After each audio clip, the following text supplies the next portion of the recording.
Bonjour à ceux qui sont leaders, bon réveil à tous. On apprend en plus que Cancelo, apparemment, a eu une promesse de la part du FC Barcelone. Barcelone a promis de m'acheter. Voici ce qu'il a dit, apparemment. Donc s'il fait un peu balader l'Inter, c'est parce qu'il a l'information comme quoi Barcelone a fait une promesse. Maintenant, est-ce qu'ils vont tenir la promesse? Nous, ils ont tenu des promesses par rapport au stade. Ah, c'est pas pour descendre Koundé. Mais les gars, quand on voit le match d'hier, un petit Cancelo, vous êtes sûr que vous voulez pas cette fumée, genre?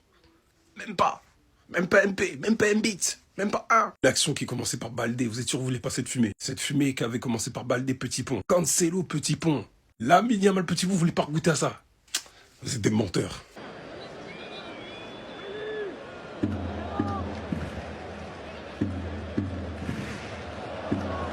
Le vieux père Koundé, faut le replacer dans l'axe. Et Cancelo. L'année prochaine, on verra si on prend un défenseur central. Et en plus, vous nous ramenez Grimaldo, on n'est pas compliqué. On a déjà parlé maintes et maintes fois de son amour au Barça. Hein? On va pas réexpliquer ça pendant 10 secondes encore et encore. Parce qu'on sait que si le Barça fait une offre officielle, il va y aller. Tête baissée. Donc ça, c'est même pas un problème. En tout cas, ce qui est sûr, maintenant, on en sait un peu plus sur le dossier. J'attends de voir que le Barça fasse une offre officielle. Romano, t'as intérêt à tweeter ça aujourd'hui, vite. Parce que l'Inter, on connaît déjà leur position. Depuis. Et même la Juve, je crois, apparemment. Pedri, dernière fois tu nous fais peur comme ça. Pardon, vieux père. Alors, il y avait peut-être faute, moi je pense qu'il y a pénalty, vous me direz dans les commentaires ce que vous pensez. Mais tes roulades à gauche, tes roulades à droite, pour nous faire peur, à nous, alors que t'as déjà été absent un mois, stop. Mais bon, on est rassuré. Il semble qu'il n'est pas blessé, il boitait pas à la fin du match, donc ça va. À rappeler qu'il a fini meilleur récupérateur, meilleur milieu en 2025, parmi les 5 grands championnats. C'est pas votre petit. Même Flick, il s'est levé. Ferran s'est levé. En plus, t'as Dimitri... Bref, le gardien... Comment il s'appelle? Bref, le gardien de l'Espagne, il arrive, il fait ça. Chef, c'est pour nous faire peur. Parce que les flashbacks m'ont rappelé ça, en fait. Messi, quand il avait Enfin, il semblait s'être touché, là. Tu crois qu'il va rater la Coupe du Monde à quelques semaines? Au final, c'était pour faire ses lacets. Chef, même si on dit feinter les gens comme ça. T'as feinté Boateng, t'as feinté Evra, t'as feinté Park Ji-sung, t'as feinté qui? T'as feinté tout le monde. Nous aussi sur ce coup-là, pour le coup. En tout cas, le vieux père sera là pour Bilbao, vous en faites pas. Et on va commencer le pressing sur Bilbao à partir de demain. Let's go.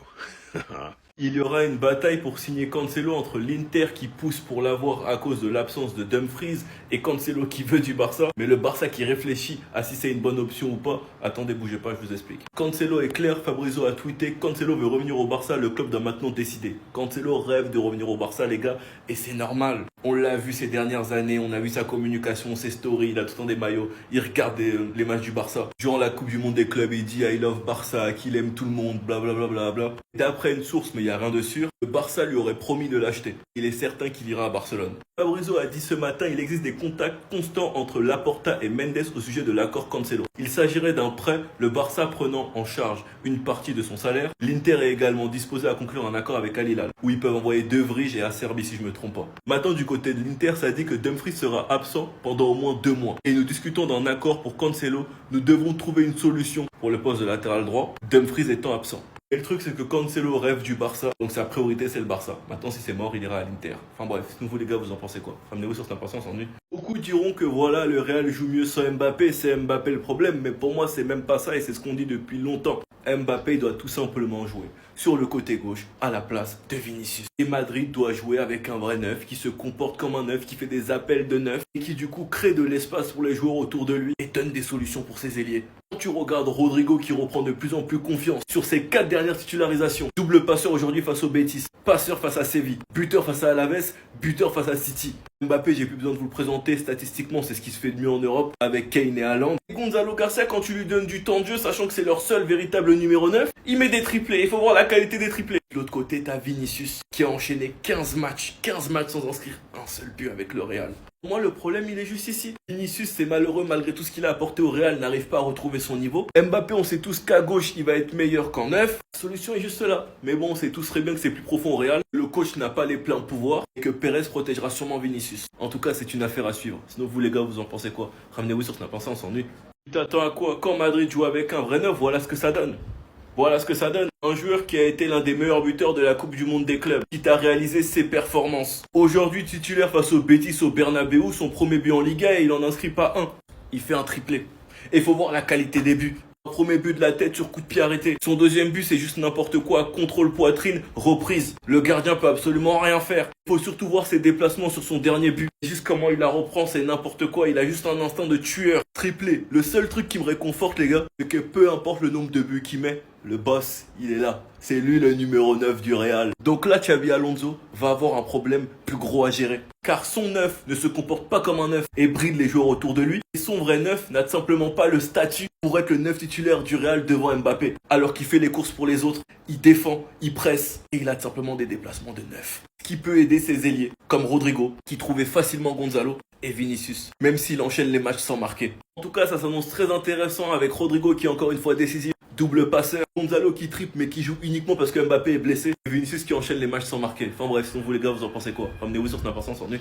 Garcia qui sous son poste s'est fait applaudir par tout le monde. Mais vraiment par tout le monde. MVP, spectaculaire, tout le monde la riposte en story, tout le monde lui apporte du soutien car il ne faut quand même pas oublier qu'il a affronté son ancien club. Il a passé beaucoup de temps et il est vu comme un ennemi. Donc c'était une soirée très très spéciale pour lui. Ils l'ont salement accueilli en préparant des pancartes, des rats, des billets, des chants. À ce qui paraît, ça voulait sa tête. Et il leur a répondu de la meilleure des manières en réalisant 6 arrêts, les gars, et des arrêts spectaculaires. Et même Koundé l'a dit, nous devons nous améliorer, progresser pour que Garcia ait moins à travailler. Parce qu'il a trop fait hier, il a beaucoup trop fait. Ce qui prouve qu'il y a un réel problème en défense. En tout cas, Flick a remercié Garcia hier, il l'a dit que honnêtement, on méritait pas, mais qu'on a l'un des meilleurs gardiens du monde. En tout cas, les gars, ça fait plaisir de voir que la roue elle tourne. Les précédentes années, on disait, ouais, il peut pas faire mieux. En parlant de nos anciens gardiens, maintenant les gens se demandent comment il a réussi à faire ça. En tout cas, la suite, ça promet. Ramenez-lui juste une défense. Sinon, vous les gars, vous en pensez quoi?